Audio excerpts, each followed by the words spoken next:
Ukiwa na tabia hii ya rahma, kuna zawadi kubwa utakayopata. Zawadi gani? Asema Rasul sallallahu alayhi wasallam, irhamu man fil ard, irhamu man fil ard yarhamukum man fis sama. Kuweni na huruma walioko juu ya ardhi ya Allah, kuweni na huruma na viumbe vya Mwenyezi Mungu. Zawadi mtakayopata aliyekuwa juu ya mbingu saba, ambaye ni Allah jalla jalalu, atakuwa na huruma na nyinyi.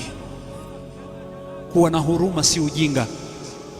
Wengine wanaona unapokuwa mpole na huruma wewe ni mjinga, you're too soft, people are taking advantage.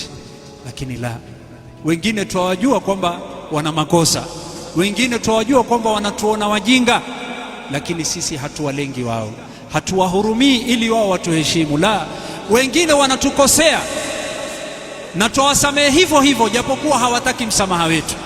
Asema nisamehe nini? Kwani mimi najali? Hata usipojali bado mimi nitakuhurumia, nikusamehe, kwa sababu sifanyi kwa ajili yako, nafanya kwa ajili ya Allah, ili naye anihurumie, kwa sababu kuna siku nitahitaji rahma yake. Siku malakal maut akija, nitahitaji rahma yake. Siku nikiingizwa kaburini, nitahitaji rahma yake. Siku nikisimama mbele yake, nitahitaji rahma yake. This is my investment for that time.